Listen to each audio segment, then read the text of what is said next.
All right, ladies and gentlemen, you are in for a treat. We have another New York Times bestselling author. He has a podcast, a radio show.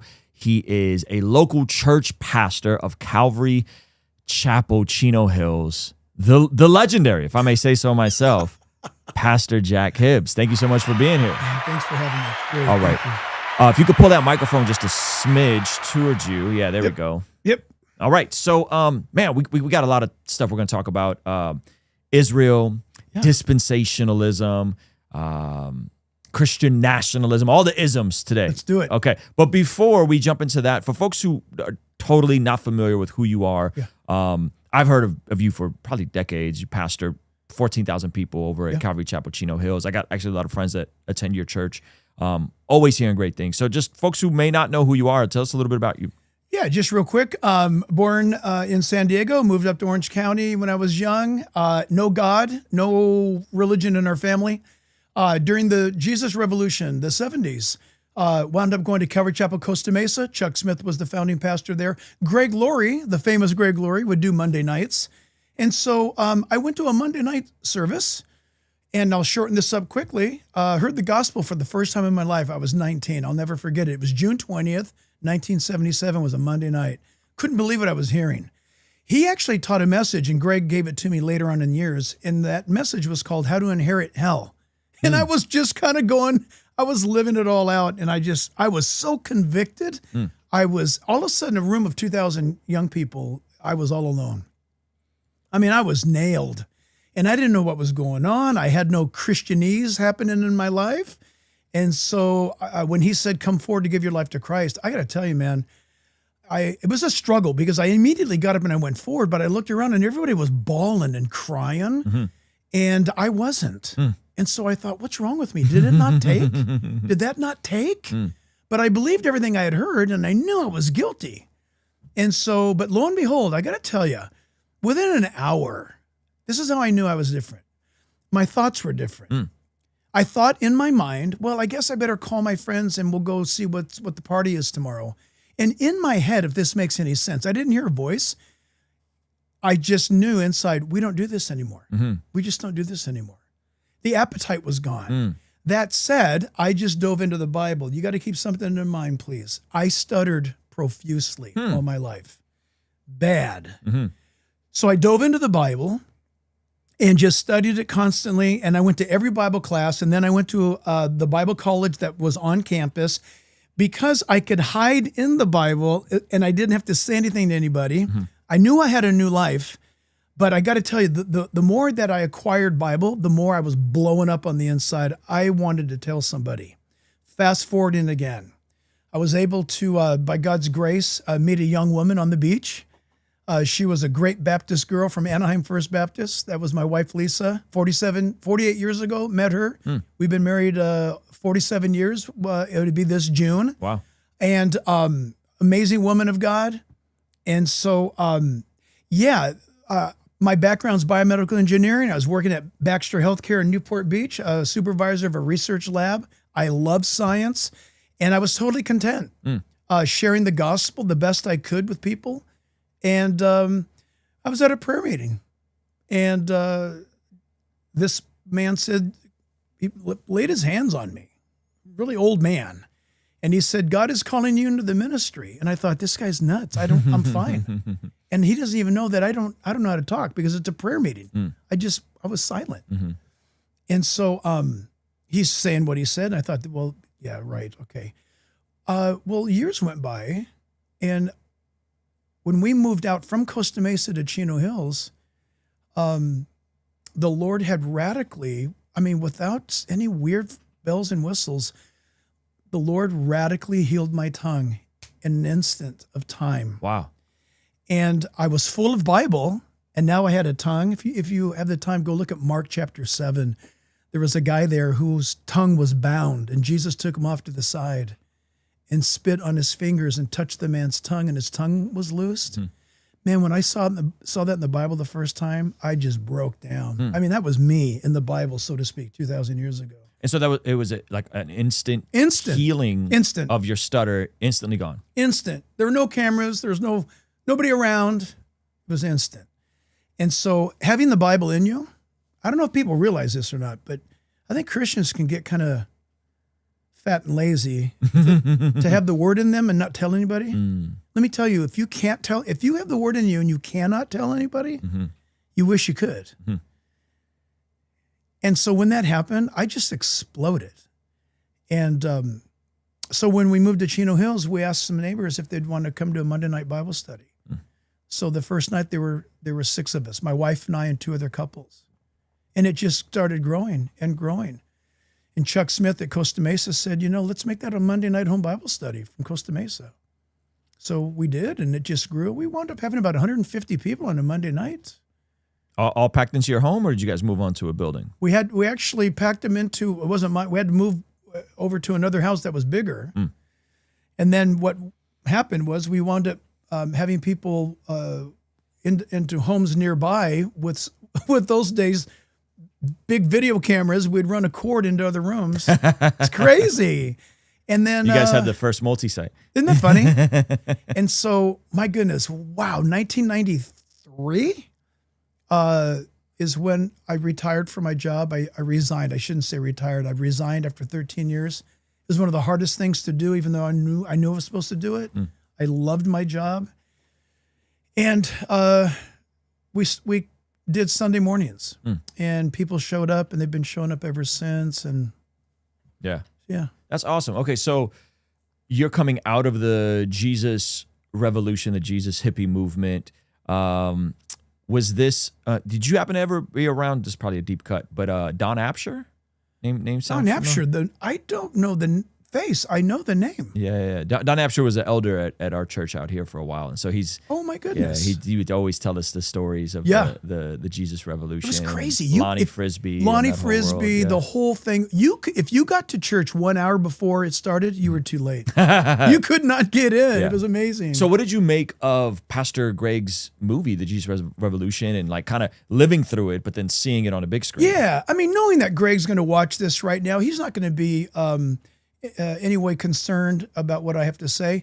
It was from Greg's perspective. Here's the beautiful thing about it all. We had our perspective, and you got to remember, there's tens of thousands of people going there. That was Greg's experience. I just thought, I do think the world should know more about Chuck Smith, because Greg Laurie's ministry came out of Chuck Smith. And to be honest with you, Lonnie Frisbee's longevity was very short-lived. It wasn't long. But Greg's, of course, and then Chuck Smith's, of course. But this was, as I like to say, that was one reporter's opinion. Does that make sense? Yeah, no, it totally makes sense. I mean, I think the idea that you have this amazing movement, the Calvary Chapel movement, which I'm a massive fan of, come out of that connection between Lonnie and how all that flew out was pretty incredible. And seeing that on a movie screen and understanding that many of the issues we're dealing with today are similar to what you guys were dealing with is pretty amazing. That's odd you should say that. I just arrived to your studio having spoken to 500 pastors this morning in San Diego. That's exactly what I just said. They're all discouraged. They're all bummed. And I said, what are you guys dragging your mug around for? We should all get excited because I'm old enough to remember how it was. And we're on the brink of that again. The kids are disillusioned with sex. They're burned out on it. They're burned out on drugs. They're even burned out on social media. They want meaning. They want purpose, i.e., look at what's happened in a post-Charlie Kirk life. Kids are looking for purpose. I tell you what, man, it is time to present the gospel everywhere at all times because kids are ready. We're going to see it again. Amen. I want to kind of unpack some of that, the similarities. Sure. And are we in the middle of a great awakening? But just a little anecdotal story for you. I preached at my church a couple weeks ago. I go to Rhythm Church here in Oceanside. We're a plant of North Coast Vista. So Larry Osborne, Pastor Chris Brown, that's who planted us. And I preached a couple weeks ago. And I was talking about hospitality and doing life on life. And I said, one of the aspects of our culture in Southern California is that people sneak in church and sneak out of church. And you sit next to people every week. You never say hello to anyone. And we have to do better because the early church exploded because of hospitality and relationship. And so we do if I have more time, podcast with my pastor every Monday, kind of going cool. deeper. If we had more time, this is what we should talk about. And so we're kind of having this cultural conversation and like, man, this aspect of Southern California, like we need to do better, and we need to equip people to be more hospitable and do life on life. And it's not all about just Sunday morning. Hopefully people are getting together. So we're having this whole conversation, and my wife comes home and she says, it's so funny. We just had to spend 20 minutes at the end of my women's group having to tell 2 different women that you can't be sexually immoral anymore.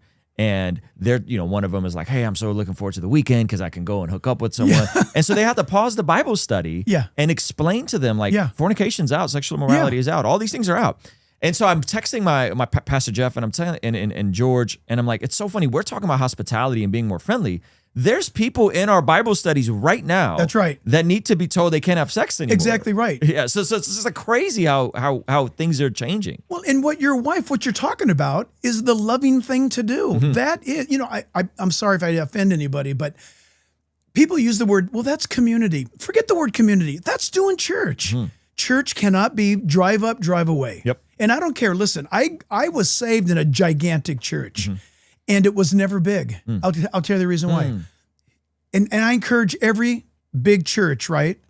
By the way, I know this sounds crazy, but I am anti-mega church. Mm-hmm.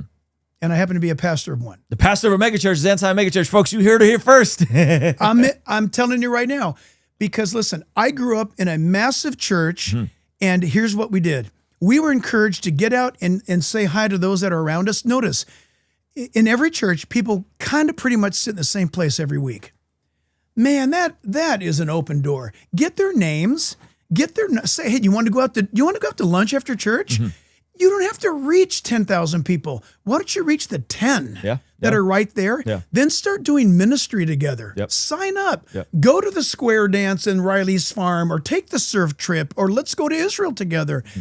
A big church does not have to be a big church. Yeah. Yeah. But, I refuse. I'm just the kind of pastor, I am not going to let people hide in our church. Mm-hmm. That does no one any good. Yeah. I love that. And I think what I'm totally with you. I think what I'm also noticing is that, again, outside of people hiding and community and culture, is that these are folks that are showing up not just to church. They're going the extra step of saying, I'm going to join a weekly Bible study. It's huge. And so we're trying to get them to be more hospitable, but it's like we have bigger fish to fry. Yeah. Folks don't even know a biblical sex ethic. These are folks that are saying yes to church, yes to Jesus, coming to a Bible study. And, praise God, my wife is well equipped to have these conversations with them. But it's just so interesting that regarding this great awakening that we're seeming to have in our church, we've doubled since this time last year. Yeah. And every week we're growing, consistently growing. Every week we're growing, and we're not quite a mega church like you guys are. We're 14,000 people. I think that's what you guys get on a Sunday. Yeah, so we're about 1,500 right now. Yeah, but it's growing fast. And so, do you think that we are in the middle of another great awakening, similar to what your generation saw with the Jesus Revolution? Yeah. Okay. So listen, I'm going to preface this. I've been asked that by CNN, by Fox News, The Blaze, Daily Mail. Okay, here's the deal. I've been the poo-poo guy. Here's the reason why. I know church history. Do I want to jump up right now and say, yes, we are in the midst of a great awakening? Of course I want to say that. But here's the fact of the matter.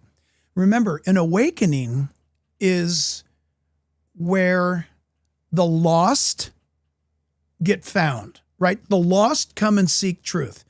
Are we seeing that? Yes. How great will it be? Time will tell. Here's what I'm concerned about more. I love what I'm seeing regarding the awakening aspect. Historically, it's tracking right on. It's looking good. Here's what I'm concerned about.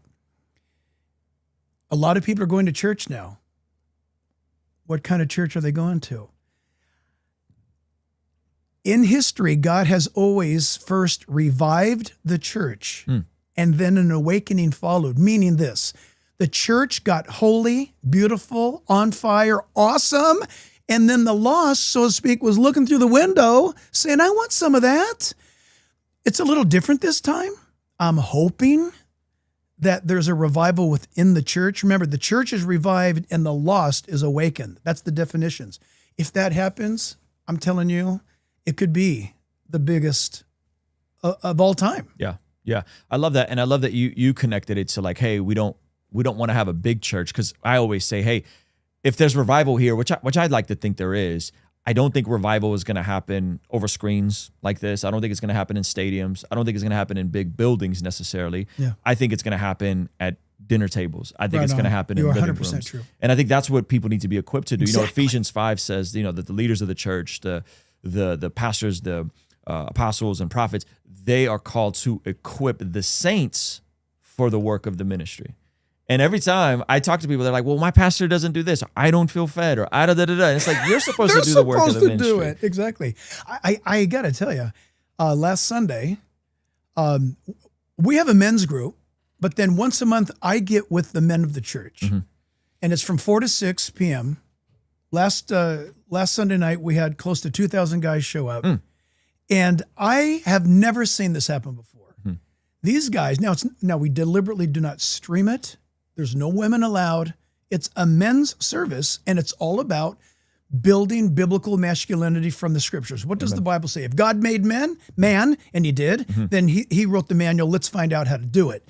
So these guys, I'm telling you, these guys, the young men, are opening up to strangers saying, hey, you know what? I am just torn with same-sex attraction. I'm not exactly sure what all that means. I'm not even sure if I'm a Christian. And we saw people come to Christ last Sunday night in a discipleship setting, which kind of goes back to what you were saying with the woman saying, hey, let's get done with the church so I can go on some hot dates. Wait a minute. If we become that hospitality, you are really saying in a very gentle way, in a very winsome way, let's be accountable.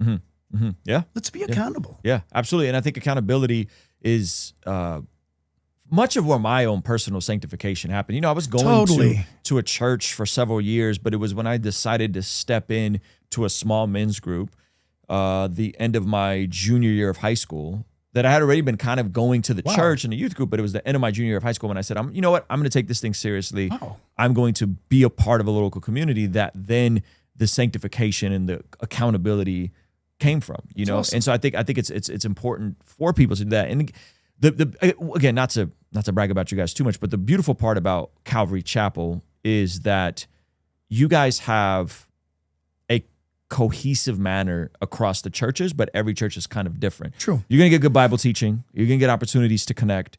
You're going to get great, solid men that are in the pulpit. And that's, I think, why we're seeing these sorts of things explode is like there's a hunger for the word. Yes. Right. And so one of the mistakes, and I'd love to hear your thoughts on, without naming anybody, but I'll just say this. I think one of the mistakes that my generation made, I'm 40, is that about 10 years ago, we really went into the attractional aspect of mega church and celebrity pastors and all this sort of stuff. And so it was like, hey, do anything short of sin to win people over and really make it attractional, and monster trucks and this and that and all this craziness, right?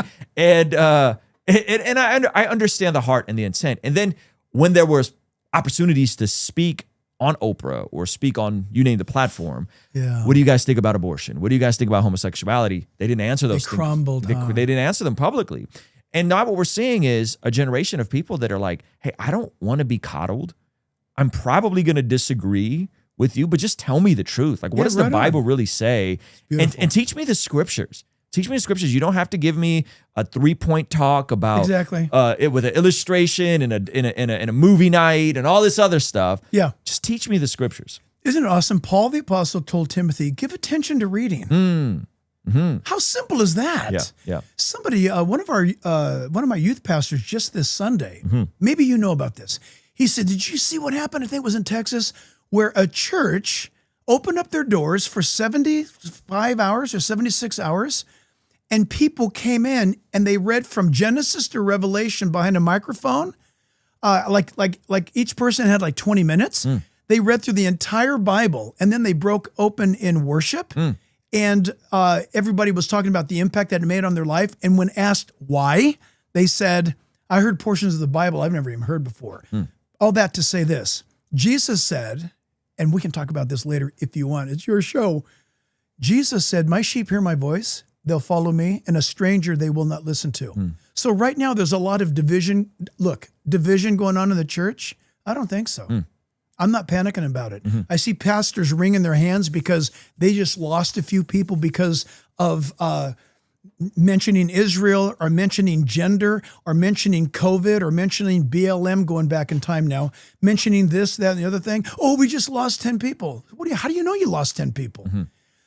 Give the gospel, and the gospel and the word of God. It's not just the gospel. It's the full counsel of God speaks to everything of our lives. That means you're going to be talking about particular issues in life. That said, some people are not going to like it. Yeah. Bottom line is this. It's not for us as pastors to get people to come on in. It's for us to give them the voice of Jesus. Yeah. What's the voice? Yeah. The word Amen. is his voice. Okay, I want to ask you a spicy question, and we can clip this out if you're uncomfortable. Well, with now it. you've got me all excited. Okay, so I mentioned about 10 years ago, there was a lot of folks who were going viral, exploding the celebrity pastor thing. And I've always made the statement that like, I love to preach, I love to communicate, but I know my gifting is not a local church pastor, right? I watch, me and some of my friends have had the opportunity to go shoot with some Navy SEALs, you know, and I understand there's levels to it, you know? Yeah. And so like what you do is not what I do as a podcaster, as a Christian YouTuber. There's levels to ministry. Okay. And I get to sit here and pontificate, and churches will bring me out to speak sometimes, and it's awesome. But I think there's levels to it. Now, this is my hot take. I think there were amazing men of God who went into planting churches and doing local ministry for my generation that were not shepherds and pastors. They were content creators. They were authors. They were thought leaders. Wow. And had they came on the scene now, they probably would be doing something like I'm doing, where I'm in my garage speaking in front of a camera, and by the grace of God, I reach 1 million unique users a month, 100,000 a day, and it's awesome. But I am not equipped, nor wired, nor designed to shepherd people, to Mary Berry, to oversee a team, to put together a talk every Sunday. I don't have that gifting. And so I think there's levels to it. And when I meet real pastors that are like, hey, I'm sitting with the men, I'm doing the counseling, I'm doing the funerals, I'm showing up to the hospitals, I'm preaching, and I'm leading a staff, that's a very different gift set. And so what do you think about that? Like, do you think that there are perhaps some folks that went into ministry because it was the linear trajectory for their career? Great word. But they weren't equipped to be shepherds on the front lines pastoring. Look, how controversial do you want your show to go? You cook, because people are going to respect you and your legacy and what you come from. So yeah, go for it. I'm going to say something. It's 100% true. Very few people think about it. It answers exactly what you just said. And in a strange way, if he's listening to your podcast, he'll appreciate what I'm saying. You just articulated this reality. Greg Laurie shows up to Anaheim Stadium and 65,000 people show up and 6,000 people get saved. Greg Laurie could read a menu at Cheesecake Factory and people get saved. Why? He is an evangelist. Yeah. He is called. It is obvious. It is so crystal clear. But I defend Greg Laurie when I hear what I'm about to tell you. And this is where the podcast will either blow up or sink. People will come to me and say, Pastor Jack, I just love the fact that you greet people and you're in the foyer and you're in the courtyard and you're saying hi to people after service. My pastor doesn't do that. Greg Laurie didn't do that. He drives in, he teaches, he drives away. And I say, wait a minute, wait. First of all, I have some loyalty to him. The guy led me to Christ. Yeah. But forget that. Greg Laurie's an evangelist, but he was he was pigeonholed as a pastor. And people don't like that they can't have access to him. They want him to marry, bury, counsel in these things. He's not called to do that. Greg knows his lane. He stays in it, and the rest is history. He is an anointed evangelist. Is he a pastor teacher?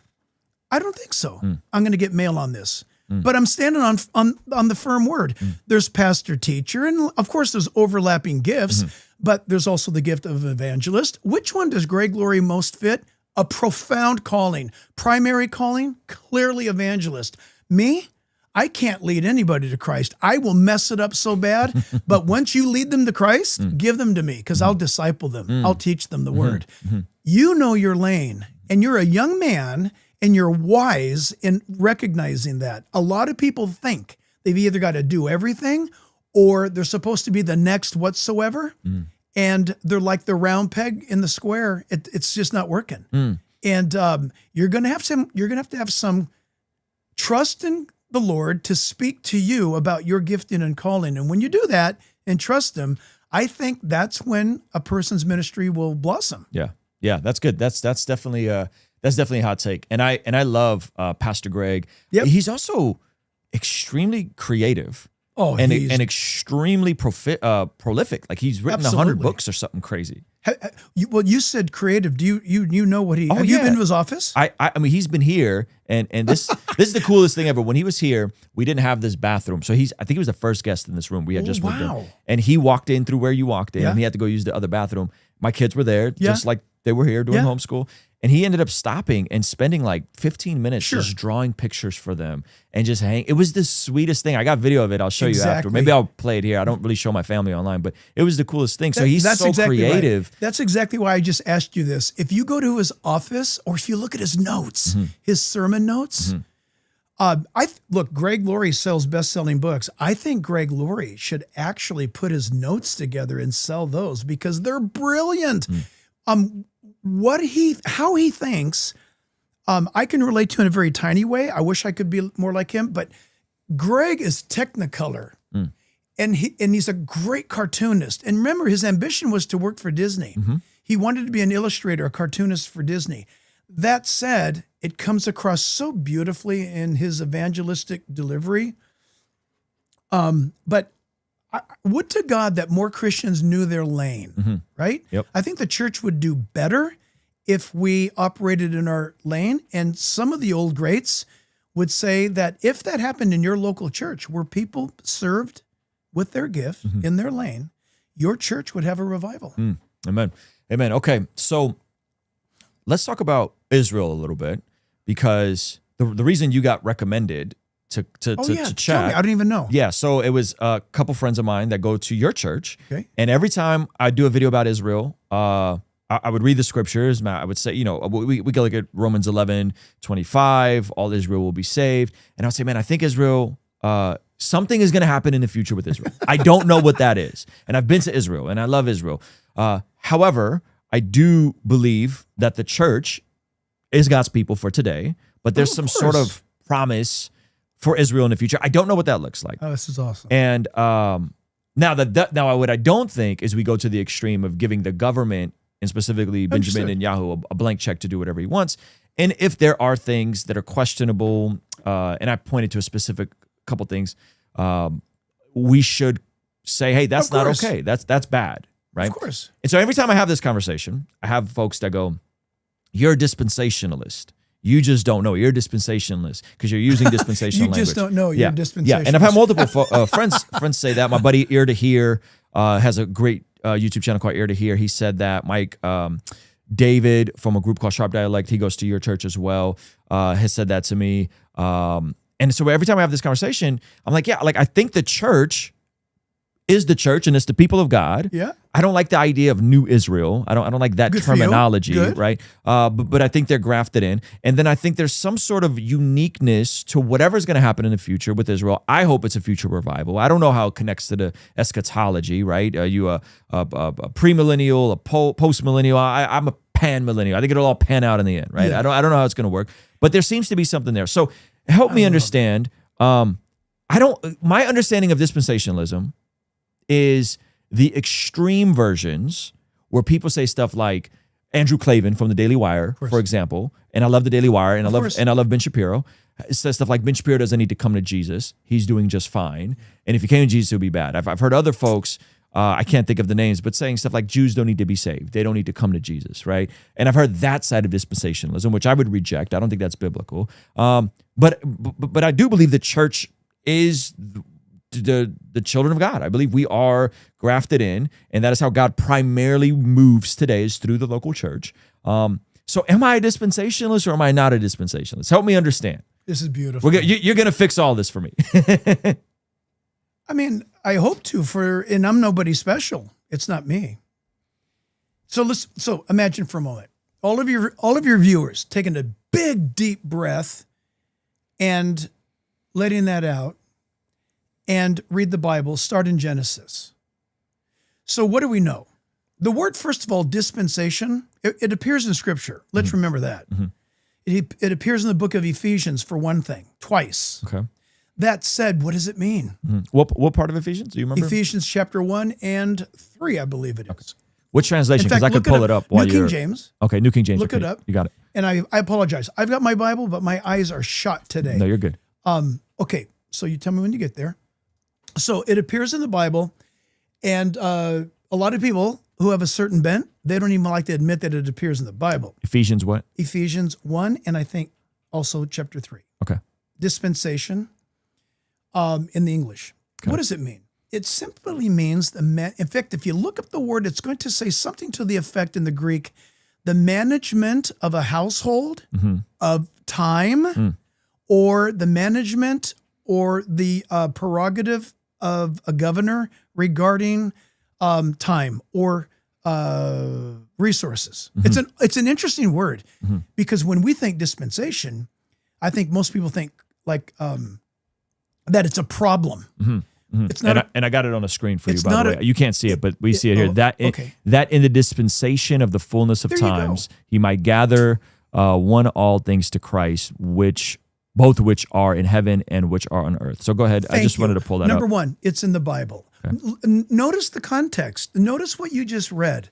In fact, can you do it again? Can you read what you just read and listen, everybody, very carefully? Yeah. So it says that in the dispensation of the fullness of time, he might gather together in one all things in Christ. All of that is what's known as prescient or eschatological. Okay. It's looking to the future. Big fancy word simply means looking to the future. Yep. The dispensation is always connected with time. And I have it pulled up here in the Greek too, by the way. Good. Dispensation is always connected to time. If everyone takes that deep breath and listens, it's a time issue. Number two, the meaning of the word is management. It means to manage time.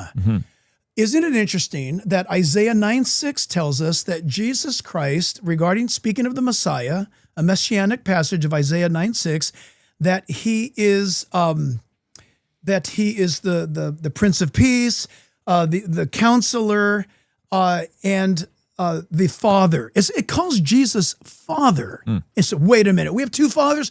No. Look it up in the original Hebrew, and it's Jesus is the governor of time. He is the one that presides over time. Watch this. And I'm going to try to pull this together. Book of Hebrews opens up and says that in times past, God spoke to the fathers through the prophets. However, he now in the last days, these days, time, has spoken to us by his own Son.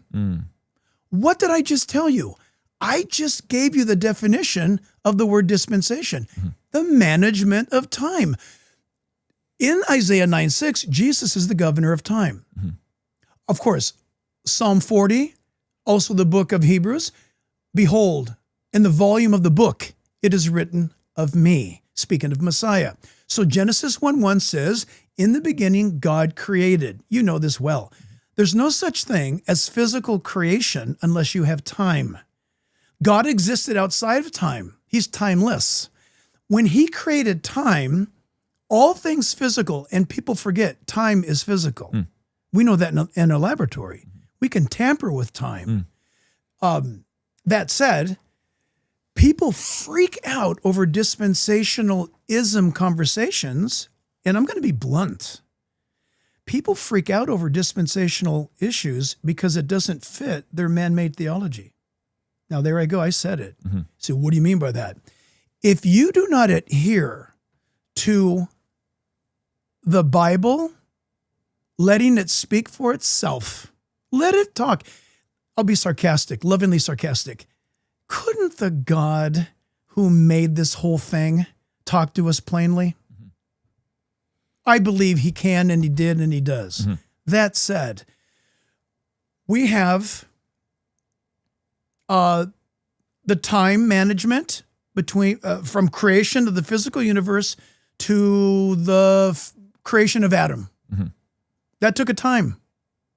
You could argue the dispensations of the days of creation. Were they actual days? Were there millions of years between days? I don't care what you talk about. You're talking about time.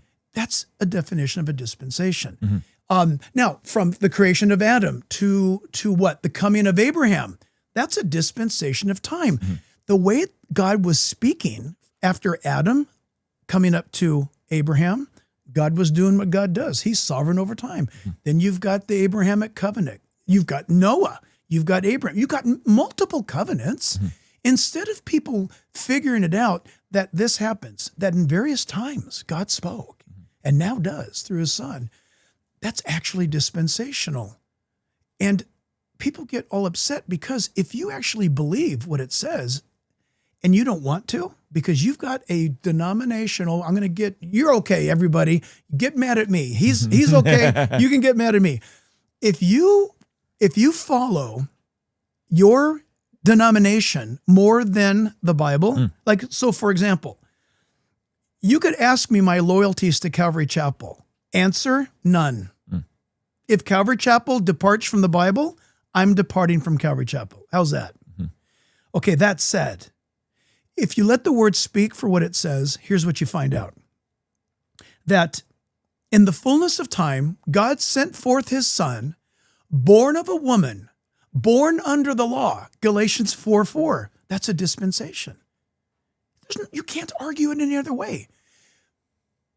Well, if that's true, was there a time when God created a man whose name was Jacob, and God called him Israel after they had the wrestling match? And so God says, your name's not Jacob anymore, it's Israel. And from you, there will be generations that come from you, and I will establish you forever. God said forever. And so this man Israel happens, and this Israel comes together. This Israel, I'm fast forwarding, you've got these people that have now disobeyed God dramatically. They're in exile in Egypt, and God calls Moses to bring them out, and he brought them out with a mighty hand. And what did God do? How could he do this? God introduces yet again another act of dispensationalism. He gives them the law. That is God working in time. And that's not a problem. We do it every day. You might eat breakfast at Mimi's, and then you guys choose to eat at the Cheesecake Factory this evening. There's no crime. The crime would be failing to recognize that God moves in certain ways at certain times. However, he never contradicts himself. That would then make him not God. So we come now to the problem of Israel. What in the world is going on? People are getting rabid over the issue of Israel. Why are they? Why are they? Because I'm looking at Jeremiah 31. Did you know that Jeremiah 31, verse 31 as well, starting there, says that I am going to bring you back. I am going to take out of your chest the heart of stone, and I'm going to put within you a heart of flesh, and I'm going to write my law in your heart. And listen to this. He says, I'm going to abolish the covenant I made with you. I know you're typing, but are you listening? No, I'm listening. I got it on the screen. All right, for you. brother. Yeah, I'm listening. Because I'm loving on you first on this. Yep. God right here says, I'm going to take the covenant that I gave you and you broke it. And I'm going to replace it with a new, he says new covenant right here in Jeremiah. That's the New Testament experience. He prophesies about it right here. And he says to the Jew, he says, I'm going to write it on your heart in the future. I'm going to put it in you. You're not going to have it on stone. I'm going to put it in you. Guess what the born again experience is? Having the law of God written on your heart. Amen. How do I know that? Well, it actually happened to the first Jew. Or I should say this. I can answer it this way. In some ways, it happened to Abraham first. Remember, that guy, Abraham, was a Gentile before he was ever a Jew. That always freaks out my Jewish friends. He was from the Ur of the Chaldees. Right, he was a pagan worshiper. God called him a Jew. So fast forward, When somebody says, like Andrew or Ben, hey, you Christians, whatever you're doing, whatever, we've got a different path to salvation. Mm-hmm. Really? I don't think so. Because the Jew of Jews, Jesus, said to a pretty big deal of a Jew, Nicodemus, he was the teacher of Israel. What did Jesus say to him? Keep the law? No. Yeah, so you must be born again. The first person who was told to be born again was a Jew being told by a Jew. Think of it. Yeah. The law was given that you and I would realize that we're sinners. Nowhere. In fact, I'll prove my point because I love Jewish people, and I'm not going to name some names, but off camera, we'll talk later, that there's some famous Jews in America that have become followers of Messiah, Yeshua. They can't announce it yet. How do I know? Because I've prayed with them. And there are some that are close, and there's some that said, I hear what you're saying. I understand it better now. I don't want to ever talk about this again. That said, check it out. God says throughout the entire Old Testament, if I don't keep my promises to Israel, may the sun never rise. That's, by the way, that's Jeremiah again. If I don't keep my promises to Israel, the sun will not rise. It will not set. The heavenly bodies will not stay in their courses. The day that happens is the day that I break my covenant with Israel. Notice this. Here's the shocker. If God doesn't keep his covenant promises with Israel, then I, as a Gentile believer in Jesus and Yeshua, I have no hope. Israel is a pain in the butt to God. He said so. You are a stiff-necked, rebellious people. Every time I do something for you, you throw it back in my face. You go, in the old King James, he says, you go whoring after other gods. Come back to me. If you don't come back, I'm going to remove my hand of blessing. You're going to be driven to all the four corners of the earth, and I'm not going to talk to you again until I regather you in the last days. Think about that. Daniel, Ezekiel, Jeremiah, Joel, Zechariah, Revelation, Matthew 24, Matthew 25. It's all about the Jews coming back in the last days. So that, my friend, is what gets people lit up, and they say things like this. Nope, the Jews are illegitimate. And by the way, while we dumb Christians argue over this, the Muslim is off to the side clapping at our argument because from the river to the sea, baby, Islam teaches no more Jew, no more Jerusalem, none of that stuff. So you Christians just keep tearing yourselves apart and the Jew. We're loving it. Be careful. I'll say it again. If God doesn't keep his covenant promises with Israel, I ain't got no hope. How would you say this is different from covenant theology, which I want to say some of the like Eastern Orthodox folks and I think the Catholics hold to it as well, right? How is it different from covenant theology? Yeah, you cannot hold to one flavor. It's not like Baskin Robbins where you walk in, I'll take that one.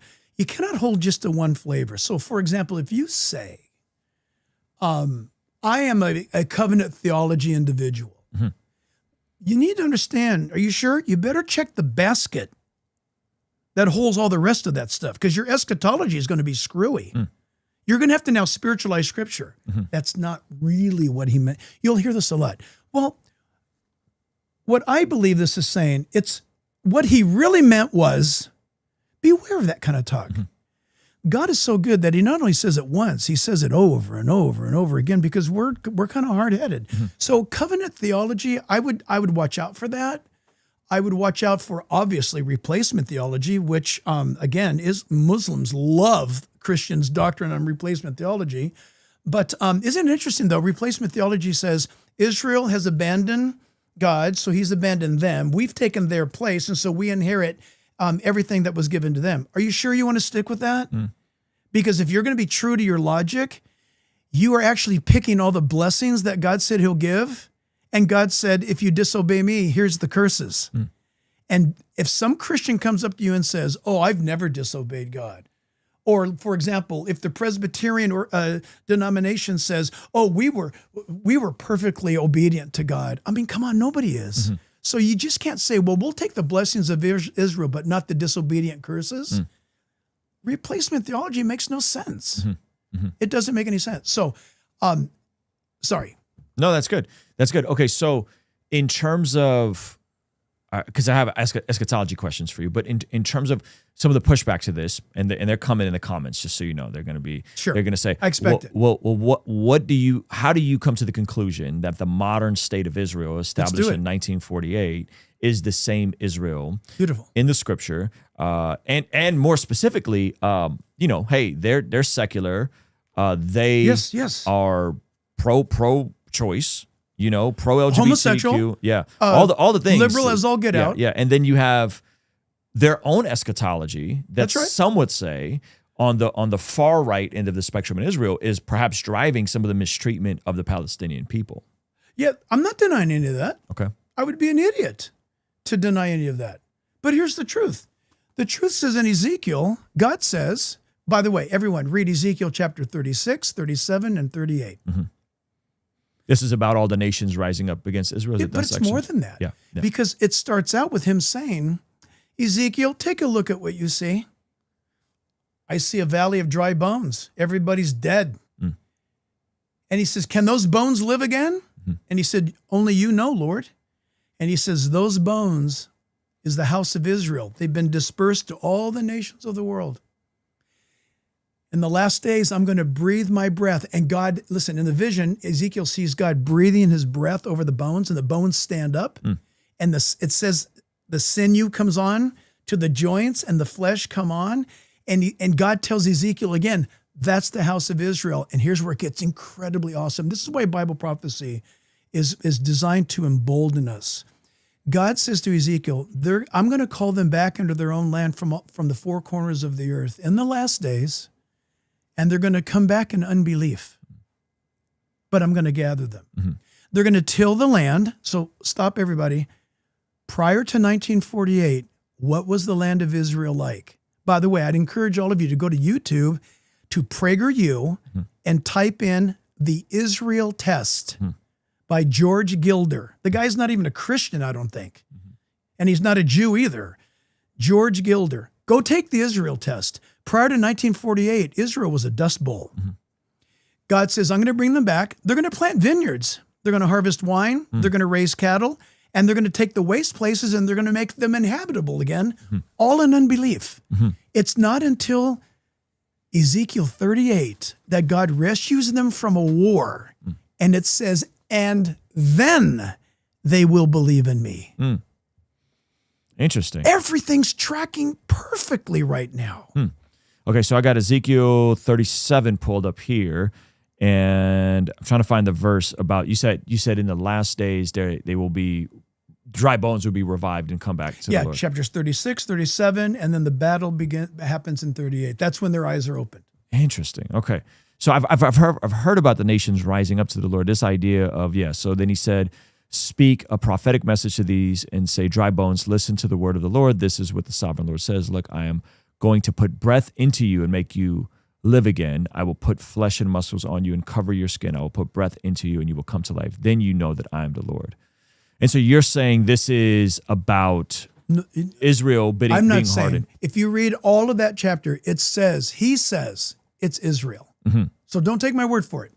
Yeah, I'm specifically asking about Israel being hardened to the gospel. Yes. That we see in, right now. In Romans 11. Romans 9, 10, and 11. Yeah, where Paul is writing, I don't want you to be ignorant of this mystery, brothers and sisters, so that you may not be conceited. Israel has experienced a hardening in part until the full number of the Gentiles has become in. And in this way, all Israel will be saved.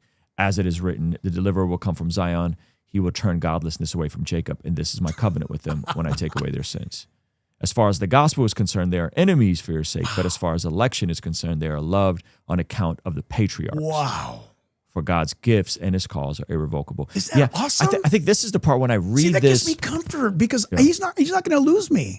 Yep. If he keeps them, he'll keep you and I. Yeah, that's good. I think it's very difficult to read this, especially in context of what you just showed us in Ezekiel, and say that there doesn't seem to be some sort of future plan. Context is king, man. For the children of Israel to come back. They're coming. The Bible said they would come back in unbelief, and he would restore them before his coming. In fact, you know what's very cool? You said you've been to Israel.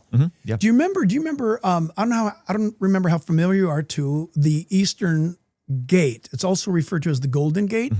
But did you know that in the year 1080 or 1100, the Muslims, the Ottomans, they literally read the scriptures and understood, and this is in Islamic writings. I'm sorry, you're going to have to get the exact data from a guy by the name of Jay Smith, who you should have on this show. He's the greatest living Islamic apologist, but he's a Christian. He famously knows Islam better than Muslims. They've admitted that. He speaks and reads and writes fluent Arabic. Jay Smith. That said, listen to this. When the Ottomans came and took Jerusalem, they put Gentile dead bodies in front of the Eastern Gate because the latter end of the Hebrew prophets, Ezekiel's one of them, it says that when he comes back, the Messiah will go through the Eastern Gate. Now, you've read this before, where his foot will touch the Mount of Olives, it will split. That's from Ezekiel 40 on out. And the water will gush forth, and he will enter the Golden Gate. This is the second coming, the events of the second coming. The Muslims read that and said, we know how to stop a Jewish Messiah. He can't walk through a graveyard. He'd be unclean. We'll make it a graveyard. Isn't that amazing? Yeah. They believe it. A lot of Christians don't believe it. Interesting. Okay. I love it. So in terms of modern day Israel, yes, how does one navigate with modern day Israel regarding what's happening in Gaza? Do everything you can to bring them to Christ. Let's take Gaza. Okay. How much do we know about Gaza? Have we been to Gaza? Who are we listening to? Simple. Let's start here. How about if we go to, let's go to the spectrum. Spectrum to the right is like all Israel news, Joel Rosenberg. So we'll get his news reporters. And then let's go all the way to the other side of the spectrum and let's get, there's not much of a difference between BBC, Al Jazeera. They're both covering the exact same event and they're both saying the opposite things. Here we are in America, fat, dumb, and happy. What do we even know what we're talking about? Have we seen what's happening? Have you been to Israel? Have I been to Israel where we're going through Bethlehem and I see news reporters paying kids $20 bills to throw rocks at our tour bus? Yes, I have. What's that all about? News is made sometimes. Sometimes news doesn't happen. But I am not saying that Israel's sinless. How about this? The same scrutiny I apply to Israel and to Netanyahu, I apply to Trump and to the United States of America, which, by the way, is the same level of scrutiny I apply to Canada and their prime minister. But what a weird thing is, none of those countries I just mentioned does God claim to have a covenant with them. Doesn't make them sinless. They're not. But we need to be careful because it's easy for us to throw rocks across the pond, so to speak. But I have, you mentioned being with the SEALs. I've had the honor of being with the AIF. You don't hear much about the IAF, the Israeli Air Force.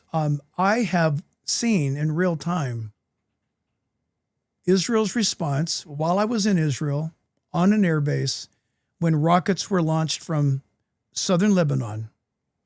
And I watched how Israel responded. I was there for about 4 hours, and you're watching overhead. Israel did absolutely nothing. It doesn't mean they're not going to do something later, but here's what happened. The day that I was there, it was discovered that rockets were being launched out of a elementary school in southern Lebanon. Israel identified that it was a school. They chose not to attack that school. Their reason was they took 7 rocket launches into Israel and they never once attacked that school. That's why, and maybe you know, there's a famous British general who does podcasts and he did a video again at PragerU. And this guy said Israel is the IDF is the most moral military that he has ever seen on earth. Now, keep that in mind. War is hell, as the proverb goes, and no one's sinless.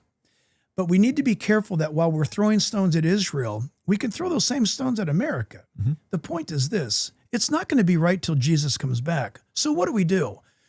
We need to witness to every Palestinian the love of Jesus. I happen to be heavily involved in a group called Home. People from our church, they're not going to know this. They're going to find out from your program right now. I am very, very involved with Hospital Outreach Middle East. That organization is a wing of Samaritan's Purse. It is an outreach to provide medical care to Muslim women and children because I'll just say that they don't get good medical care, women and children in Islam. Why do we do this?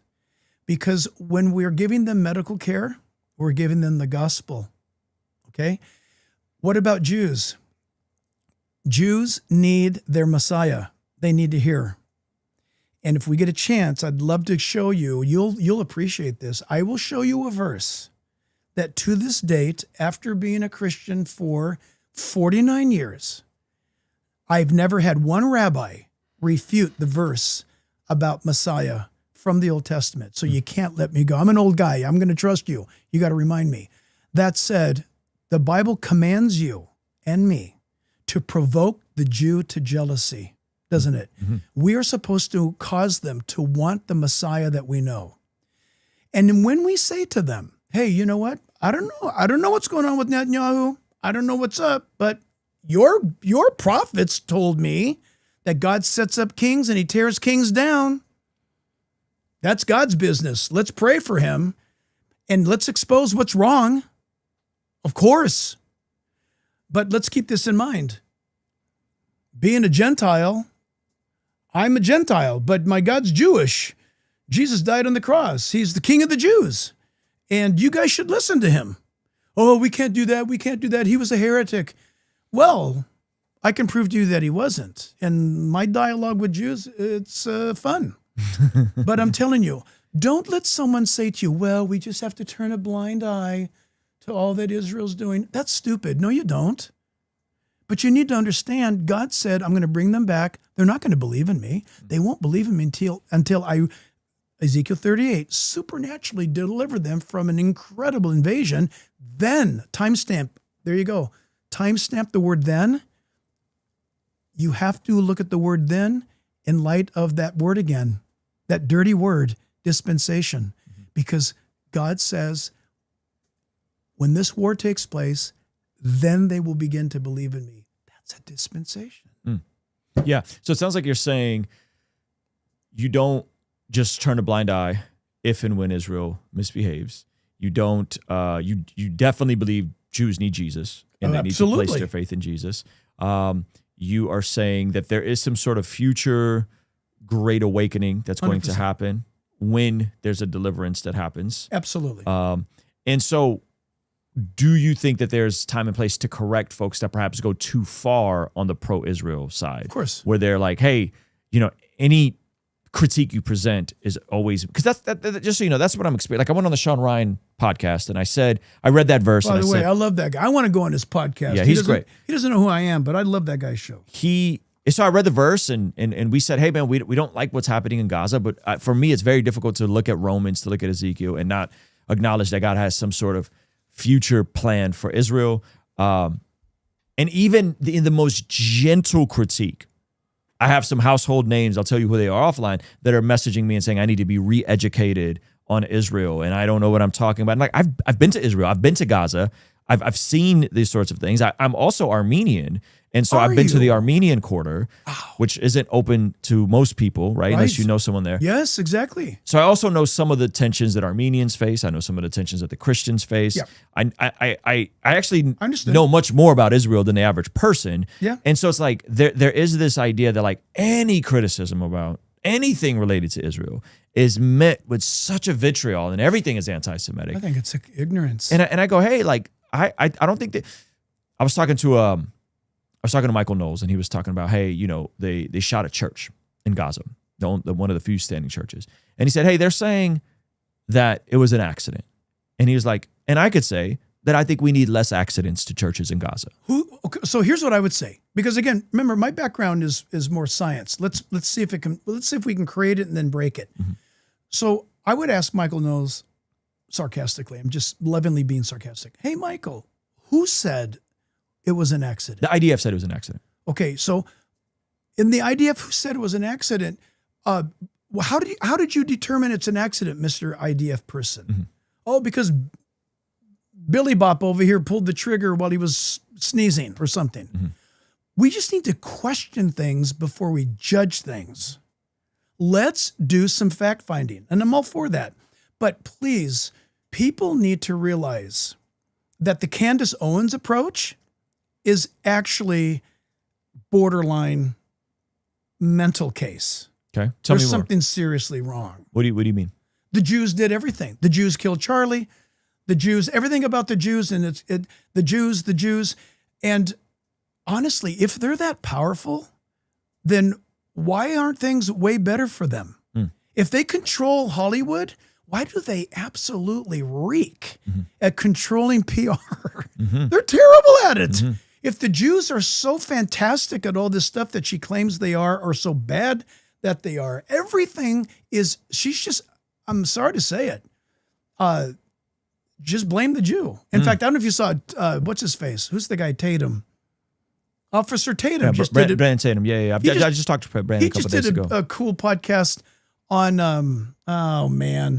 about the Jews being blamed for everything. We have to be careful. We cannot blame the Canadians for everything.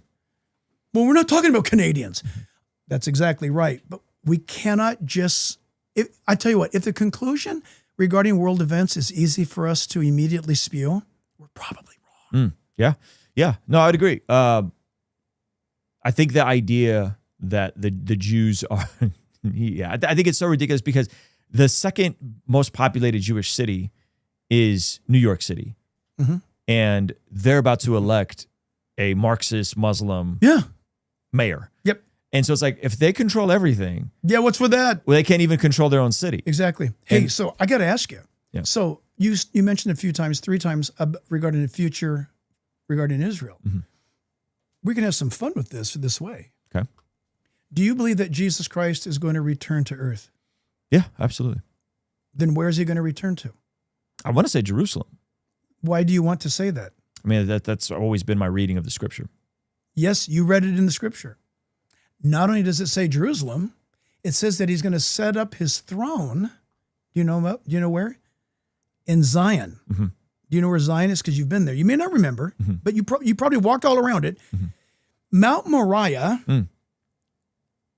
is it's an elongated hilltop that is like a mesa that is pitched. That's where the Temple Mount is, right?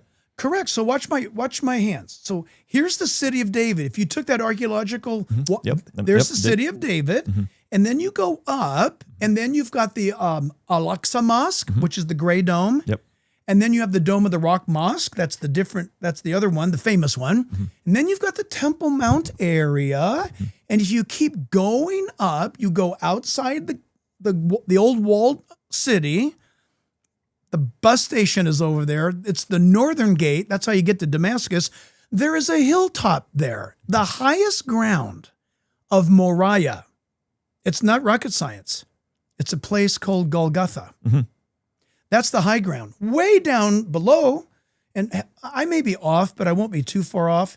From Golgotha to David is maybe 3 football fields, I'm guessing, okay? Yeah, it's not very far. One's way low, one's way high. The way high point is the top of Moriah. In Genesis, when God took Isaac to Moriah, it says Moriah. Would Abraham, remember, in his paganism, by the way, it's true in biblical stuff and it's true in pagan stuff. When you're going to make an offering, what do we see? We always go to the high ground. We go to the mountain or the high peak. That's where we do it. Who knows why? Where would Abraham go? He tells his 2 servants, wait here. We will go up and worship and we will come back to you. What a prophetic statement, right? Where would he have gone? He would have gone to Moriah's peak called Golgotha. Fast forward, I believe that was prophecy being lived out. The father, by the way, Isaac carried the wood. So did Jesus. That's good. Okay. That said, God's going to repeat that. The reason why I asked you that question about, do you think Jesus is coming back? If you don't want Jesus to come back, and if you don't believe, according to your theology, he is coming back, then Israel's not important to you. neither is Jerusalem.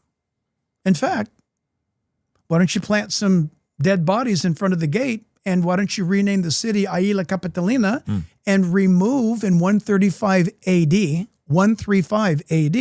remove the name Israel because you're the Emperor Hadrian in Rome, and to finally insult your arch enemies who drive you nuts, these Jews, you are going to name them after the ancient Philistines.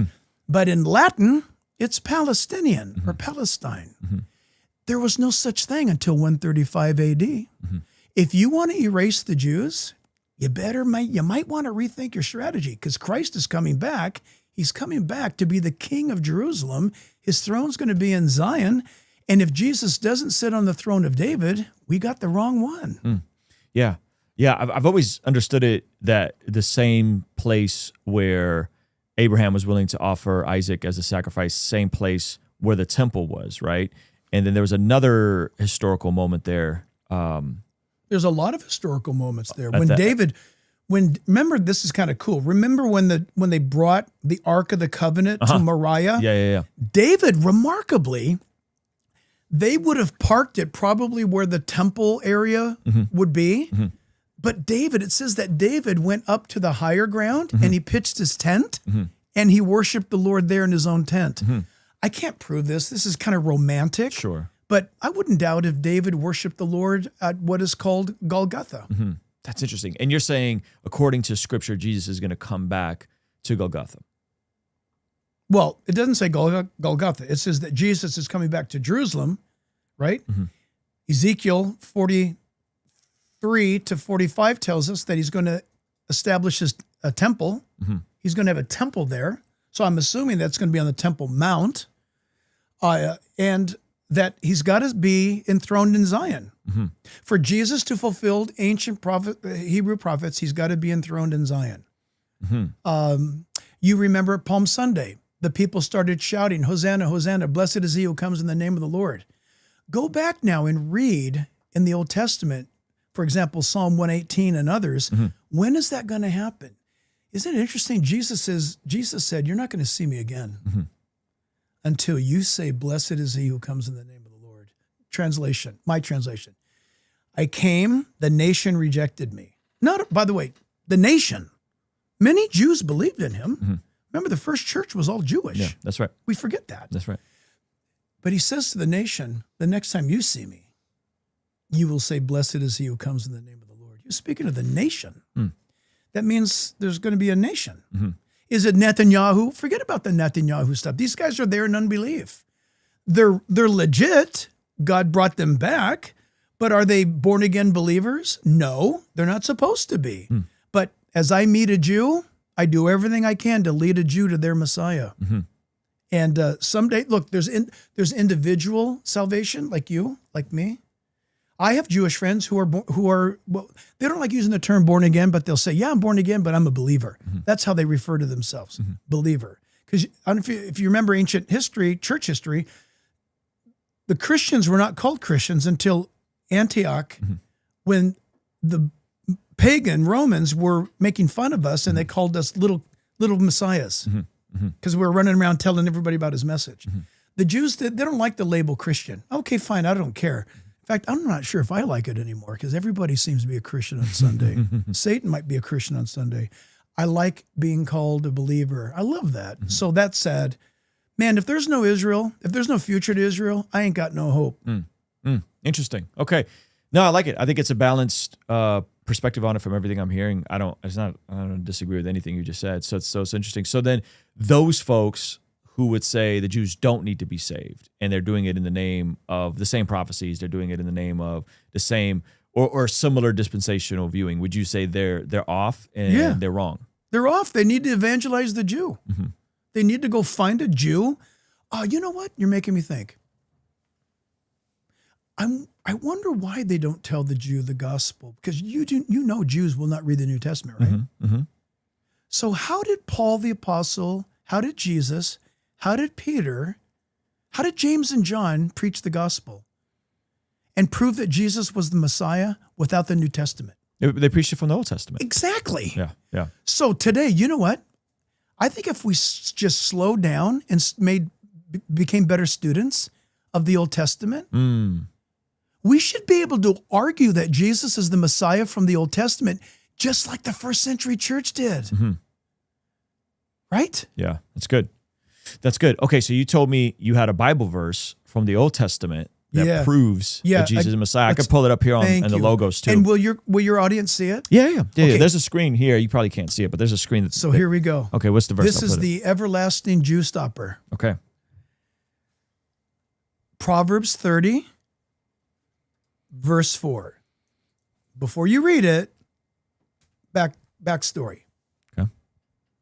Every time for nearly 50 years that I've read this to a rabbi or a Jewish friend,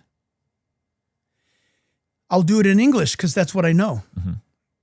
They will tell me, I'm sure that's a mistranslation. Mm-hmm.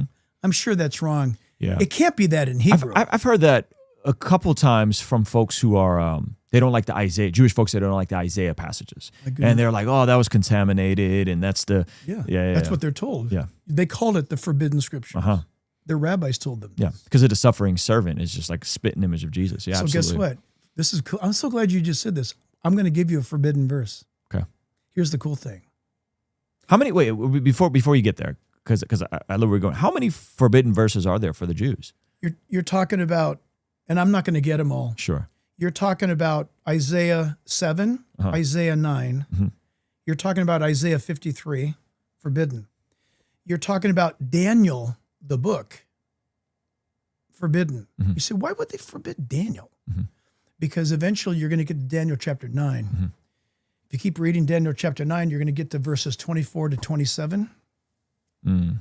Okay? And here's one of them. Here's one that has slipped through. So did they take it out of their Bible? Did they take it out? They don't take it out. They just don't read They them? tell them, you skip this. I tell you what, very prominent, very, very prominent Jew visiting Los Angeles, knows who I am, came to my house. We started talking scripture. What he wasn't ready for is that I said, I want to show you Messiah, Yeshua, from the Old Testament. He said, that's impossible. This is going to be great. Go ahead. So I start doing it. And he says, for example, first of all, that verse you just said, what verse? They pierced his hands and his feet. Don't tell me New Testament. I didn't. It's Psalm 22. Yeah. He said, no, it's not. I said, do you have your Hebrew Bible? He said, of course I do. I have it on my phone. He goes, he reads in Hebrew. Yeah. Psalm 22. Yeah. He breaks off in English. Him and his wife start yelling at each other. You know what they were yelling about? Neither one of them growing up. He grew up in Yemen. She grew up in Israel. Neither one of their rabbis ever told them about Psalm 22. Mm-hmm. Why would he? It proves that the Messiah would be pierced in his hands and his feet. So here's the whopper.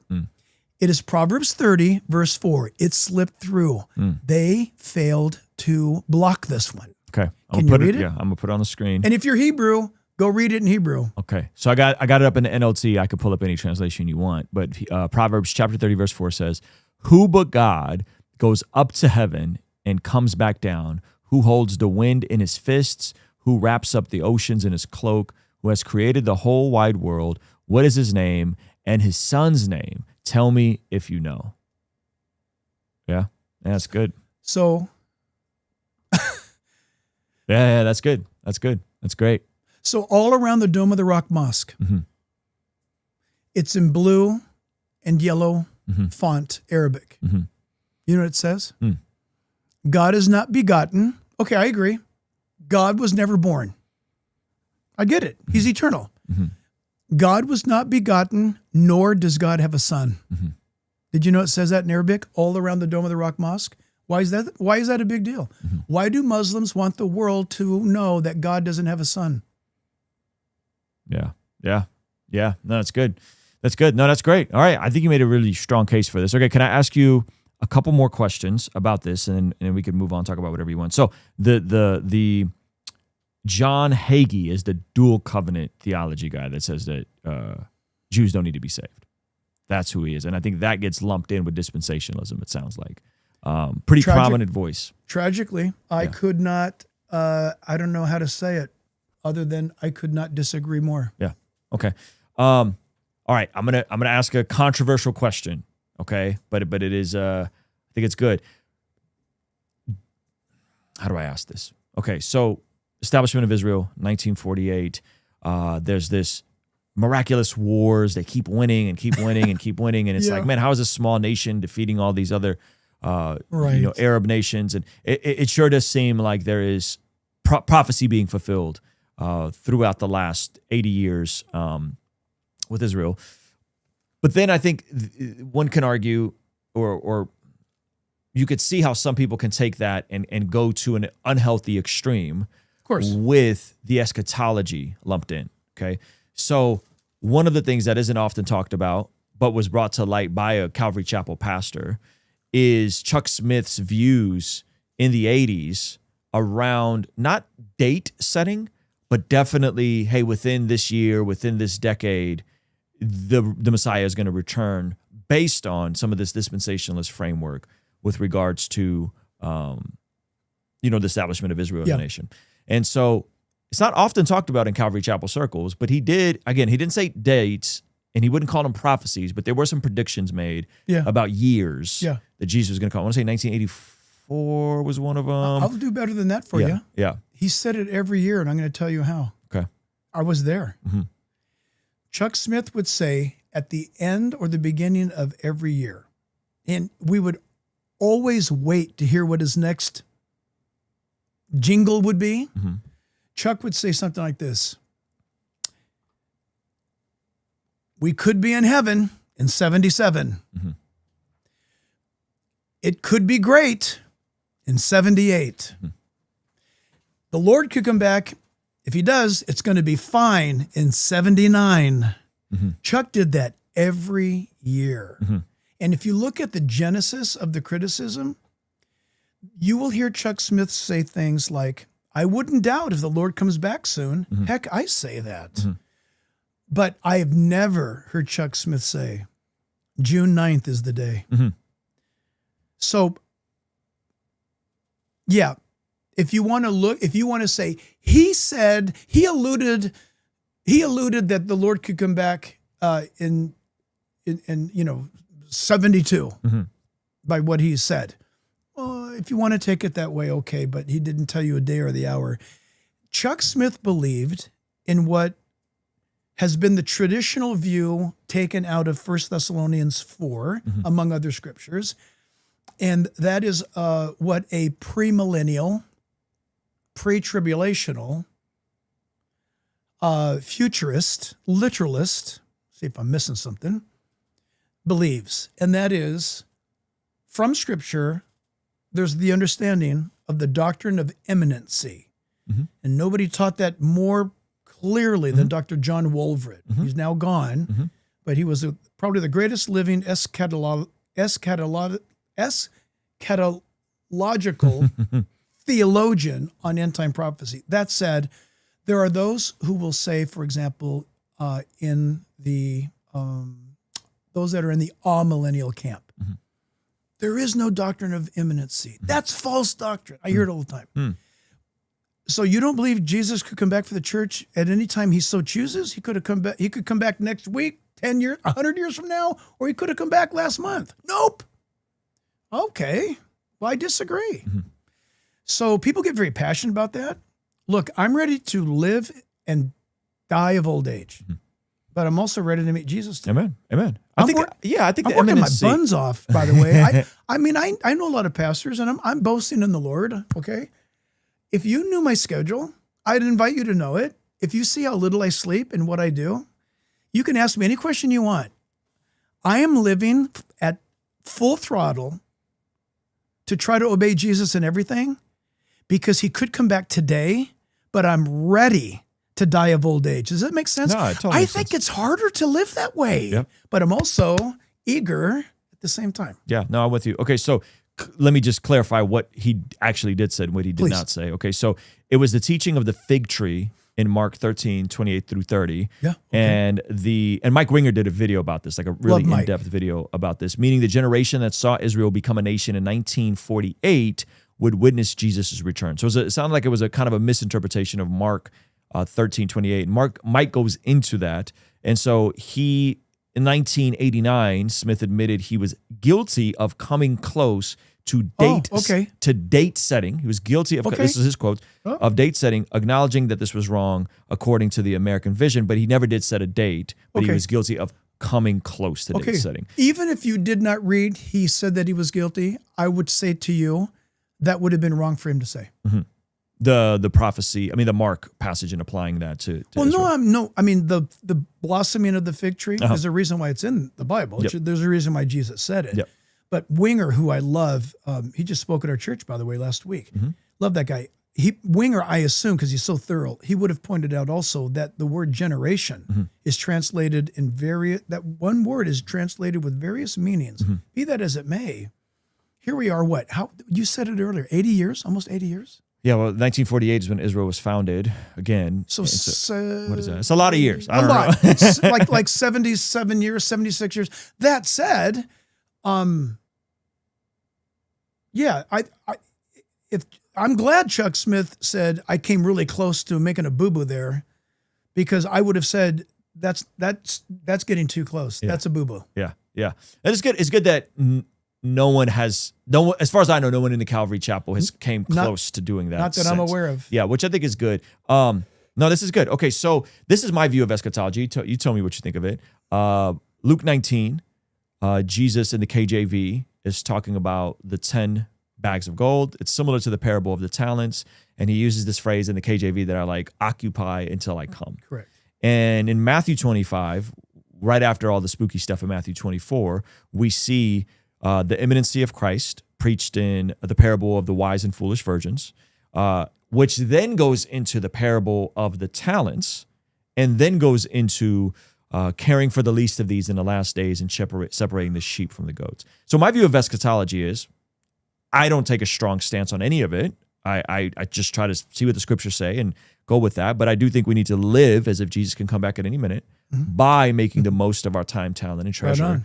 Two, first, care for our own family, but then also do good onto others, especially those within the house of faith.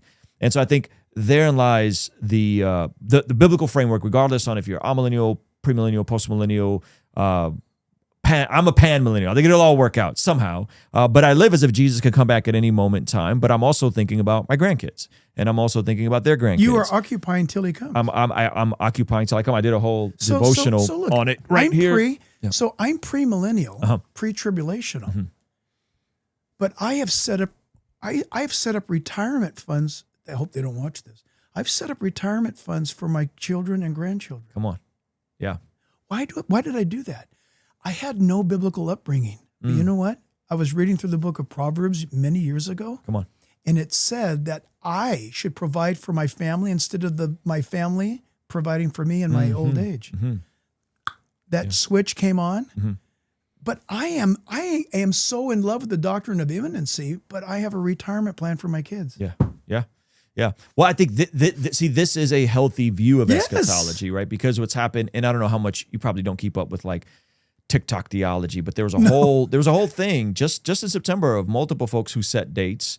They're not established or connected to any churches, but they set multiple dates and pushed the dates back and pushed the dates back and then pushed the dates back. And folks are selling houses, they're selling cars, they're giving away stuff. Come on. One lady gave away called the CPS on herself that they would take her kids, right? And this stuff is happening. And so that what you're describing, I think, is a biblical, healthy framework of how we navigate these conversations. Proverbs also says, a righteous man leaves an inheritance for his grandchildren, right?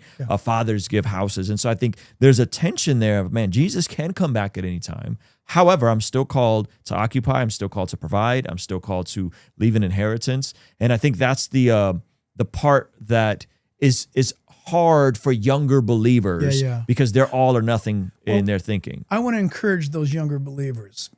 It's not just the younger. I'll give you a real life story. So during Trump's first administration, I was called to Washington, D.C. to be on Trump's advisory team. when I showed up and people were being introduced to others, this one guy, I forget what he's from, it doesn't matter. He said, "What are you doing here?" I said, "Well, that's a great question. I got called to be here. I don't even know what I'm doing here." And he said, No. What are you doing here? You're a Calvary Chapel guy, right?" I go, "Yeah." "Don't you believe Jesus could come back at any time?" "Yeah." "Well, then what are you doing here?" And I said, "Man, dude, I'm not tracking." He said, "If you believe that Jesus could come back at any time, why don't you just go back to California and surf and just wait it out?" And I said, "Man, because I've got grandkids." Yeah. Yeah. I said, "Dude, I'm here to fight. Come on. I don't know when he's coming back." Yeah. But when the president asks you to come and give advice on spiritual matters, I mean, I'm just following Old Testament, man. If Uzziah opens up the door and asks Isaiah to come in and talk to him, I'm going. "Well, I just didn't think you Calvary guys would even care about the future because you think you're going to be out of here." I said, "Man, I don't know what Calvary people you know, but if they're like that, they're crazy because we've got to be ready to meet him." Look, here's what's fun about this. So, "Yeah, but what if Jesus doesn't come back today?" Hey, he doesn't come back today. But what if you drop dead today? Are you ready to meet him? Yeah. Yeah. How about if we lived every day like we're going to drop dead? Yeah. And it's our last chance to invest in the kingdom. I love that. I love that. You brought up Trump. Perfect segue. Christian nationalism. Yeah. There's a lot of conversation, a lot of hoopla around Christian nationalism. Should be.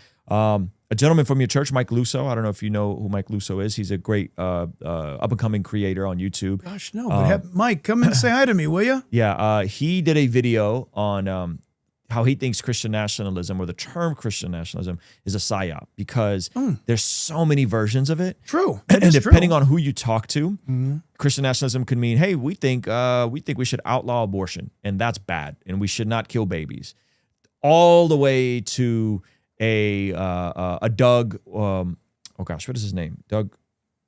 Doug. He pastors a church in Moscow. Post-millennial. Oh, I gotta know. Oh man, I don't know. Moscow, Idaho, or Russia? Yeah, Moscow, Idaho. Give me one sec. Is it Doug Reed? Pastors Church, Moscow. Gosh, I can't believe I'm drawing a link. Sorry. In Moscow. Doug Wilson. We'll clip that out. Doug Wilson, who also calls to what people are calling Christian nationalism, and his version of, hey, women shouldn't vote. This is kind of one of the things that gets backdoored. Women shouldn't vote. It should be one vote per household. And some people go, wait a minute. I want to legislate Christian values and I want to legislate Christian morality, but it's kind of like, don't let women vote. That's kind of weird, you know? And other than that, I really like a lot of Doug Wilson's stuff on Christian nationalism. And then I'm hearing there's folks that want a Christian prince to rise up and to overthrow the government. You know, it's just like there's like 4 different versions of Christian nationalism that I'm hearing about. So you're educating me. Yeah. Because I've never heard that before. Yeah. Oh, there's all kinds of weird stuff that gets back to it. Yeah. So Doug Wilson, I mean, again, I like Doug Wilson. He's a post-millennial, so he's going to take a preterist view of most of the eschatological stuff in Matthew 24 and Revelation. But his approach to Christian nationalism, I'm like, oh, that's fine. I don't know about the women not voting, but I like everything else you're talking about, you know? And so, are there any women in his church? Oh, I'm sure there's women in his church. Yeah. Who don't vote? I don't know if they don't vote. That's a good question. So again, what is your take on Christian nationalism? Because I think it's one of these weird, like boogeyman terms that's kind of just used to like, no doubt. You're a Christian nationalist. You're a Christian fascist. Yeah, with you teaching me right now, then I'm going to have to say, yeah, it's got to be a boogeyman thing because, I mean, this is how I take it. In fact, I'm the guy that said this, and it's kind of gotten well known. I said at one of those Trump rallies that don't expect the Messiah to arrive on Air Force One, and so that got traction. I also said don't look for the answer in the State House or in the White House. The answer is in God's house. Come on. Okay. I believe that with all my heart. So that said, what do we know about our unique American experience? You and I happen to be sitting in America right now. If we were in Germany doing this, if we were native-grown Germans, we'd have a different story. But we live in a constitutional republic that has been given to us, I believe, by God. I think Franklin and all those dudes, they were moved by the hand of God. We have this experiment. What does that mean? That means God, who, in my opinion, didn't mention a word about America in the Bible. I know people are going to write you on this. I don't believe America's in the Bible, period. You don't see its formation. You don't see its end. It's not even there. But what happened? The most evangelistic nation on earth, the most powerful, the most wealthy, the most beneficial for gospel, church, you name it, all this stuff. Okay, whatever. Why is it not in the Bible? I don't know. That's God's business. That said, and no one can doubt my patriotism. My friends say, Jack, you were born 250 years too late. I read everything I can on Jefferson, Adams, both Adams, Hancock. I read it all. Mayhew, I read them all. I love that stuff. That said, none of them ever spoke about establishing God's kingdom on earth. Mm-hmm. None of them. Mm-hmm. That said, I think you're saying to me that there are people who believe that the church is going to generate some sort of a pastor's council that's going to take the place of the government, and America's going to be a Christian nation? Yeah, I don't want to speak on behalf of them. I don't want to speak on behalf of them, but again, Doug Wilson did a great That's not going to happen. With the Young Turks. He went into pretty leftist territory. And the way he explains it, I go, I'll get behind that. I'm not mad at it. You don't think it can happen at all? I don't think it can't happen. Anybody who thinks it can happen is probably in the replacement theology camp. I think he would. I don't know if he would use that language, but they would probably say, "Come on, either that or they're flirting with it." Yeah, covenant theology. But for real. Okay, so you're thinking America is so great that that's what's going to happen? They might say, I'm trying to get in their head right now instantly. So help me out, be merciful. But I'm thinking maybe you got William Bradford and you've got our Pilgrim Fathers who said things like, hey, we'll be the city on a hill. Mm-hmm. Look at this great American thing. Okay, if that is that what you're thinking? I think you took their thoughts a little too far. They didn't write that. Mm-hmm. But my goodness, a Christian nationalist, I'm a Christian. And I've been asked by the Republican Party to run for office. Mm-hmm. But two things kept me from doing it. Number one, God's called me to be a pastor. Number two, the Republicans are all screwed up. Mm-hmm. Why would I do that? Mm-hmm. I can impact more people on a Sunday. I reach 100,000 people on a Sunday. Why would I run for Congress? Yeah. You say, oh, so you don't believe in getting involved? I didn't say that. Mm. John Jay, the first Supreme Court Justice of the United States, John Jay said, we prefer Christians to run for office. Mm. Yeah. That's one of our founding fathers. Yeah.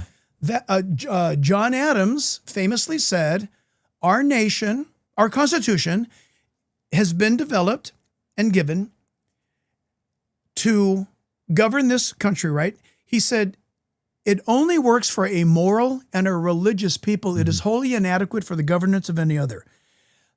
That said, I do not believe that if that's Christian nationalism, I am not that. But if you're going to label me a Christian nationalist because I have an American flag on the front of my house, I will tell you I didn't have one on there until I went to Home Depot on September 11th, 2001 on that Tuesday, and I went and bought an American flag and put it on my house. It's been there ever since. Mm-hmm. Okay? Would I fight to defend this Constitution and your children's ability to grow up free? I'd give my life for that. Mm-hmm. Mm-hmm. Oh, you're a nationalist. You know what? If you want to be something, go think whatever you think. Mm-hmm. But I believe that if you live in Canada, mm-hmm.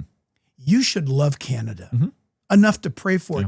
Jeremiah 29 verse 7 says that wherever you are in captivity. Yeah, pray for the peace and prosperity of the city which I've called you in. Yeah. Boom. Yep. Shouldn't the Germans be nationalistic about Germany? Yeah. How about the Italians? Mm-hmm. Yeah. Or I wish the French would. Mm-hmm. We should take care of our country. Yeah. Amen. No, I'm with you. Man, worship my country? I don't worship my country. Okay, so this brings me to we kind of ended here on this last question. So this is something that I've wrestled with. You know, I was not a big Trump guy throughout his whole rise. I have to agree. But in 2024, I'm seeing what the left is running. I'm seeing, you know the stuff that's happening in California. We got gay civic studies being mandated to elementary school kids. That's what happened in Glendale. That's why the Armenians almost rioted in Glendale. Yeah, thank God. Mandatory. They couldn't opt out of it. When I was a kid, the Christian parents, I didn't grow up Christian, but That's the Christian like a parents, homeschool. yeah, they could opt out. They could opt out of sex ed. That's right. Yeah. Now they were trying to press, gay civic studies on elementary school kids. Yeah. You got, men could become women. Men can use women's spaces. Men can compete in women's sports. I think that's abuse, man. You got abortion, not just, legal, safe, and rare. Abortion is now reproductive rights. There's an abortion it's healthcare. clinic. It's healthcare. It's outside of the DNC. And so for the first time, as a guy that's more or less been a centrist, I found myself pushed to the right. But I did feel very conflicted with Trump. And I'll tell you why. Outside of the rhetoric and him knowing how to get attention, man, this is a dude that's been divorced multiple times. Right. This is a dude that clearly doesn't understand salvation, doesn't understand the grace of God, doesn't understand what gets him to heaven.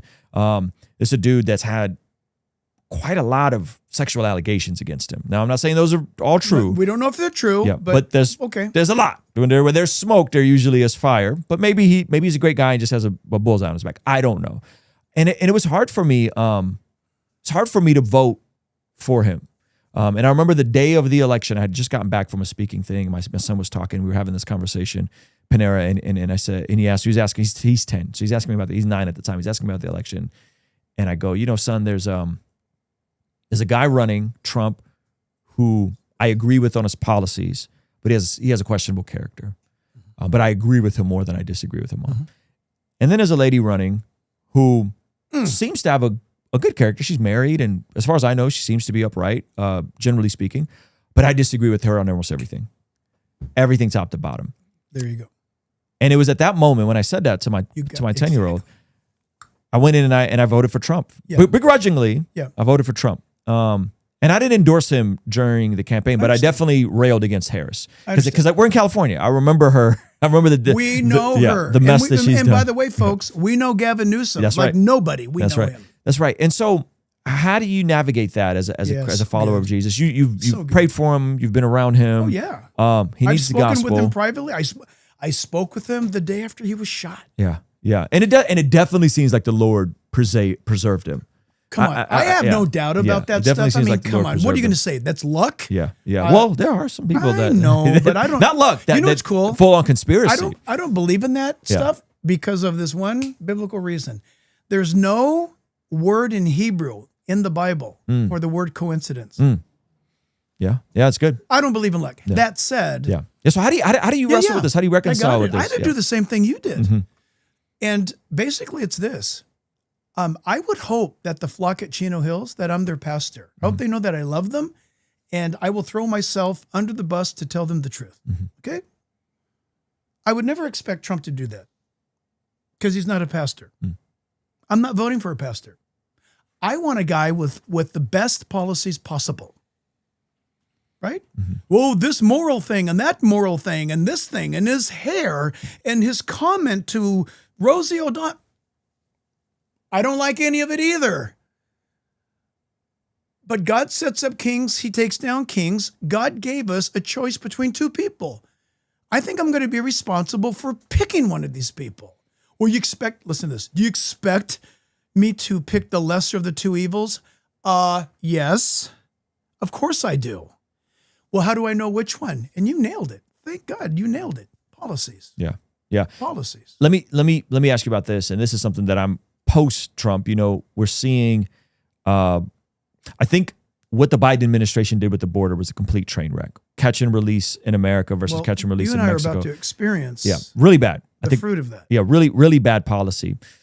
I think the overcorrection to that, I think Trump locked down the borders, and I think that was great. But some of the overcorrections that may seem like, and again, I don't know how much of this is verified, is hey, there's a difference between I think everybody's get the criminals out. Get the criminals out. If you got a criminal record, you're a bad guy, you should go. Gotcha.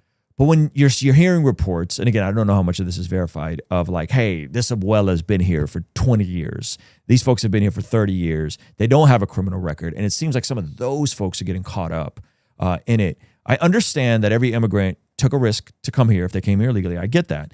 But it seems like some of that kind of misses the mark on the Old Testament verses with regarding to welcoming in the foreigner and the exiled, especially folks that have assimilated, that have done their part to assimilate. Yeah, how do you wrestle with that? Let me first of all say, just moving forward for you, those Old Testament verses about the foreigner coming in, those were converts to Judaism. Yeah, of course. They became Jews. Yes, of course. That's important. No, absolutely. I'm with you. Okay, that said. So I'm not at liberty to say right now some things that are being done which are really good. Why Noam is not saying these things, or Holman, I don't know why. But there's good things. Off to the side now. I don't want to get into that. I wish I could. Maybe later. I'll let you know. Maybe you can tell me off the record. Okay. All right. So an address is given. There's a guy here who is a pedophile, illegal. He's in this home. Inside that home are 7 illegals that are working, paying taxes. In fact, one of them went into the Marine Corps. They're good people, undocumented, illegal. So what happens? This is what happens. And you know what? I mean, if you're game, I could set up where you and I could get in. You and I could go on a raid. This is what happens. You got a bad guy sitting in the middle of a bunch of good people. How are you going to get the bad guy? They rush in. They drop the net. Imagine we're off the coast here. You throw your net out into the water. You pull it in. And then you get this one over here and this one over here and this one over here. And then here he is. This guy goes away. They all go back home. You and I are being flirted with the thought, how sad. They all got deported. It's not happening. You're saying that's not the official policy? It's not. No. Okay. But I will file a grievance on your podcast. I do not know, and I've been told you never want to play, ever do you ever want to play poker with Trump? You're going to lose. Why doesn't he let people see what's going on? Because it's great. Instead, all the bad news. All these people got rounded up. Well, they had to round up them all to get that one guy, and they let the others loose. Why doesn't he let that out? Here's my psychology to it. I'm probably wrong, maybe not. I think Trump, being a man of the world, and being you don't mess with him. He's going to come back and get you. I think he'll risk off the record doing the right thing without cameras being seen on it, so that the illegal community is petrified because that one guy that they're trying to get, they want that bad guy so bad that they're okay with the rest of the group feeling uncomfortable until it happens to them. And then they realize, wow, it is true. He only wanted that bad guy. Why don't they market that? I think he has a strategy. I just don't know what it is. Does that make sense? Yeah. No, I hope you're right. That's great. That He's sounds different. very sensible. That dude's different. Yeah. All right, Pastor Jack. Any final words before we get out of here? This is great. I got to have you back sometime and go even deeper. I honestly, we've gone almost hour and 45. Listen, I loved being with you. It's incredible. I'm so delighted with your success. Thank you. That you're grounded. I'm doing my best. All right, guys, we're going to get out of here. Follow Pastor Jack Hibbs. Check him out. A lot of great stuff. And if you're anywhere near Chino Hills, we always are trying to get you guys in churches. Please check out his church. All right? We'll see you guys later. Peace.